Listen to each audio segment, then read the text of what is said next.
We are on the record calling 21170-598. Midland Credit Management versus Kevin Hurst. Date and time for pretrial. Your appearances. Good morning, Your Honor. May it please the court, Suzanne Strickarts, P44018, on behalf of the plaintiff. And your name, sir? Kevin Hurst. Okay, where are we on this file, people? Your Honor, we had a pretrial. You opened up a written discovery. We did send discovery out. We did receive it back, apparently unopened, indicating there was a written on the envelope itself. It had written, I'm reading here, I do not accept your offer to contract, all rights reserved, UCC 1-308, signed, and then it was a return to sender, Judge. All right, Mr. So we attempted to do discovery anyway. So. Mr. Hurst, did you refuse to accept the mail? Did I refuse to accept the mail? Yes. Sir, you can't do that. I can refuse to accept any mail that comes to me. And what exactly do you mean by freeze? Are you seriously having some kind of episode?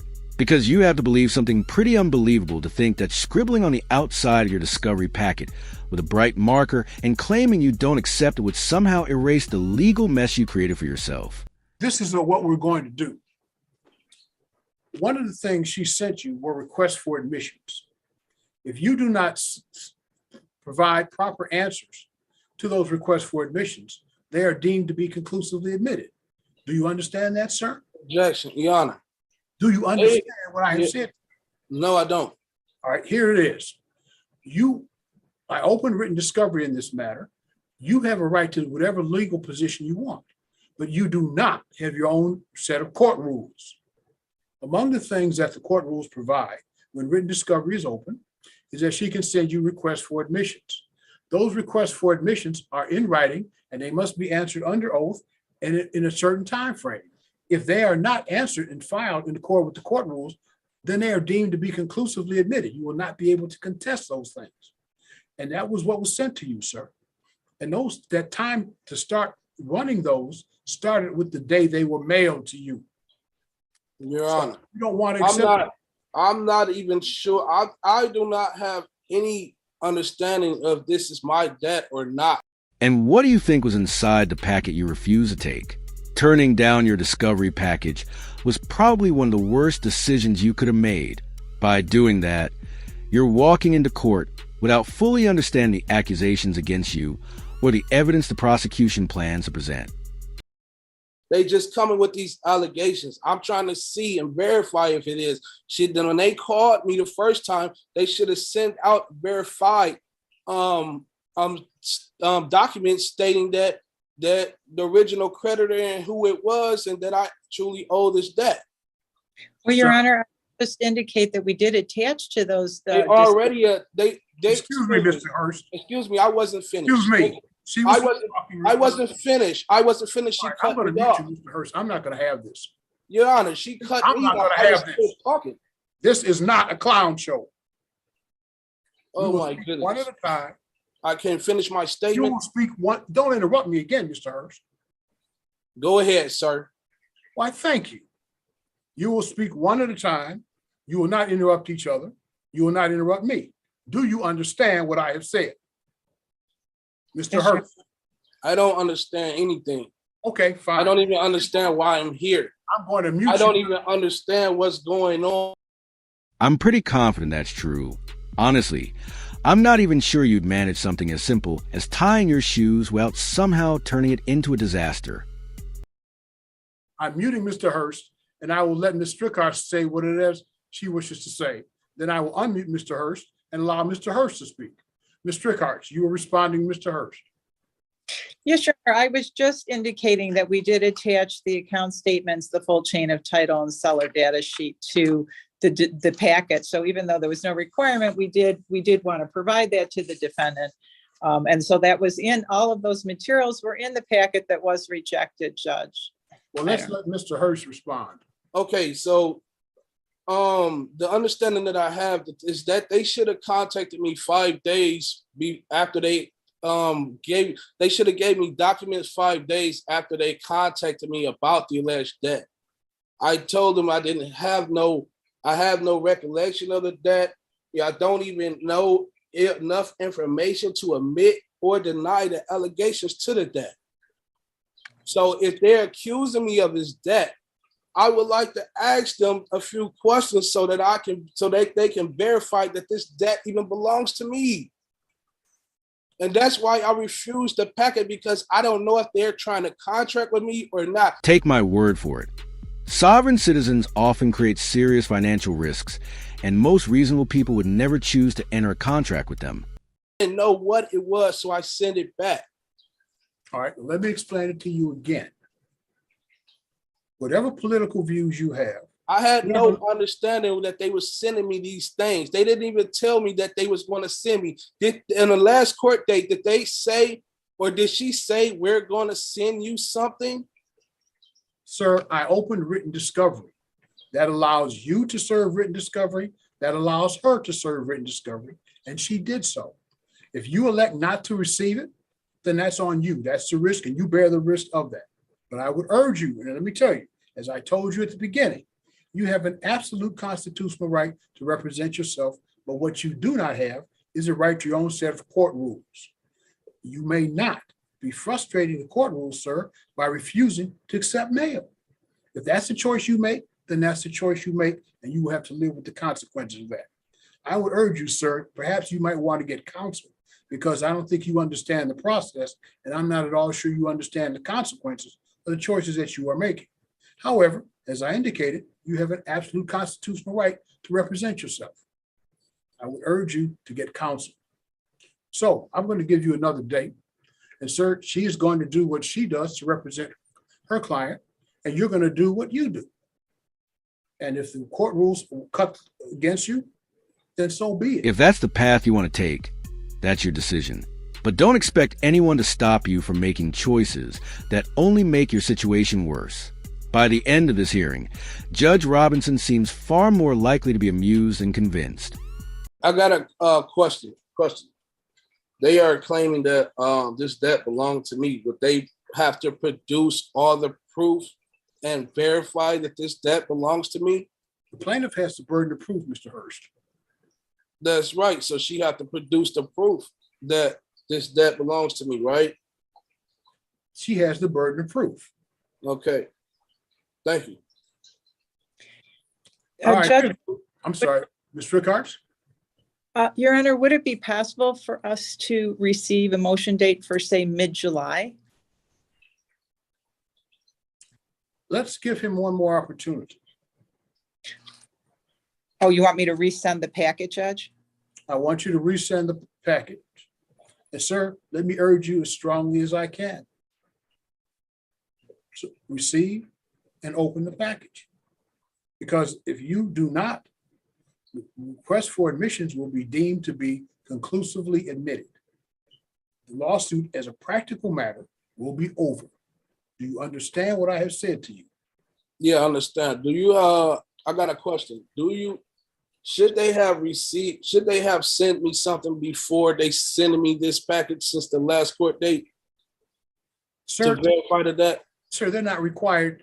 If you think you need some information, you have the right to seek discovery too. But you can't tell them how to litigate their case. The same way so she's going to send me a packet, and I'm going to send her back a packet as well, right? No, you're going to do what you choose to do. She's going to send you again those requests for admissions. Well, you said the Don't interrupt me again. We had this conversation before, didn't we? Sorry. We had this conversation before. Go ahead. As a courtesy to you, she's going to send you the request for admissions one more time. You will either accept the package or you will not.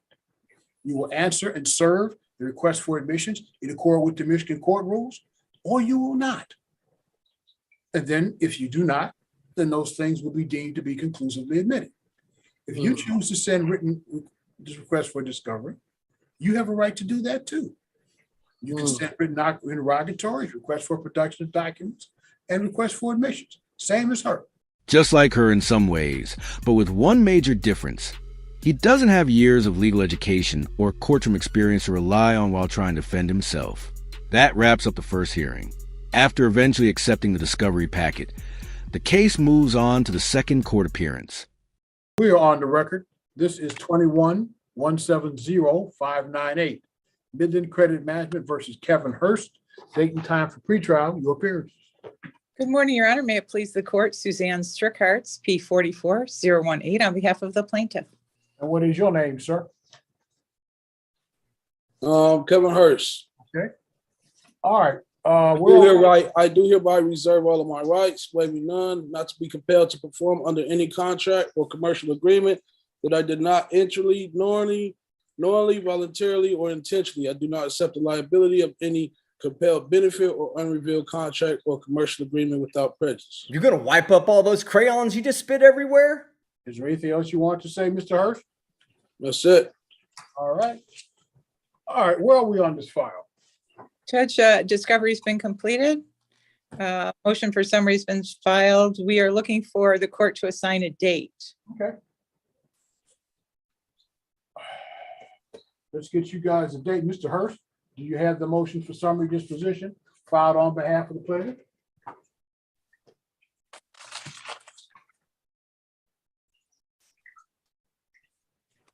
It looks like this. What's that? It looks like this. I'm asking Yeah. you first if you received the motion for summary disposition filed by the plaintiff. Do I have it? Yes, sir. Yes. Okay. So let's set you a date for hearing and we'll move on. Does July 26th at 10 o'clock, does that work for everybody? Yep. Yes, Your Honor. Okay, July 26th at 10 o'clock, we will hear the plaintiff's motion for summary disposition. Sir, if you wish to file and serve an answer to that motion for summary disposition, you must do so within the terms provided in the Michigan Court Rules.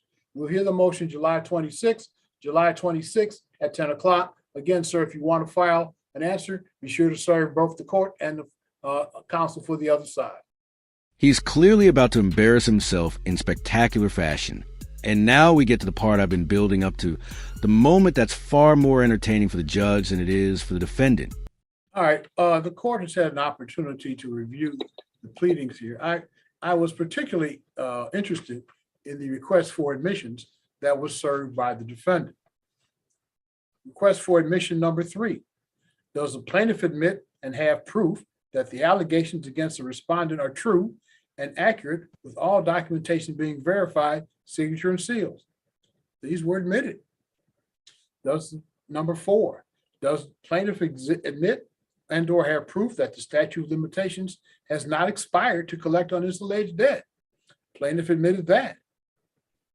Does the plaintiff admit number 6 and have proof that the respondent had a meeting of the minds with Credit One Bank pursuant to the contract agreement in respect to full disclosure, and that said contract contains no elements of fraud by Credit One Bank? Plaintiff admits that. In number 7, does the plaintiff admit and have proof that Midland Credit Management purchased this contract from the original creditor and is now the new owner of the alleged contract and of the said debt that is owed? Plaintiff admitted that. So what we have is an admissions by our defendant of the validity of the contract, admission by a defendant that Midland creditor is a proper party plaintiff. And then we have in our request for admission number 8, does plaintiff admit and have proof that Credit One Bank did loan their credit to respondent and that the respondent is only obligated to pay back in money to Midland Credit Management? Plaintiff admitted that too. I also note for the record that having reviewed the brief answer to plaintiff's motion for summary disposition, first of all, contrary to the court rule, is not supported by an affidavit. 2.116G4 says that when a motion for summary disposition under C10 has been filed and served, the opposing party here would be the defendant, may not rely upon his pleadings, but must by affidavit or as otherwise provided in this rule demonstrate the existence of genuine issue of material fact. Again, I note for the record, no affidavit what's submitted here. I think it's fair to say that the pleading filed by the defendant is somewhat obtuse. I quote, for example, from the third page, the agreed upon proof of claim does not serve in place of the original account, for it is a conditional acceptance and not the foundation of an action, and does not become an original demand and amount to an express promise to pay the actual sum stated. In his first paragraph, the plaintiff, and I'm quoting again, plaintiff claims that the living soul utilizes an address in his answer, when in fact the address that is used there indicates that the living soul does not live at this address, but is receiving mail there. So the defendant has failed to appear. He has failed to support his brief answer to plaintiff's motion for summary disposition by affidavit as required by the court rule. The court has had an opportunity to review the pleadings filed on behalf of the plaintiff in this matter, and I'm satisfied. There's no genuine issue of material fact in this matter. Summary disposition is granted in favor of the plaintiff. If you'd be kind enough to send me your judgment under the 7-day rule, I'd appreciate it. I honestly replayed that moment over and over because it never stopped being entertaining. Every time I watched it, it got even better. That's it for today's video. If you enjoyed the breakdown, be sure to hit the like button. If you didn't, that's okay too. Let me know why in the comments. And don't forget to subscribe and turn on notifications so you never miss another courtroom breakdown or legal analysis. Thanks for watching, and I'll see you in the next one.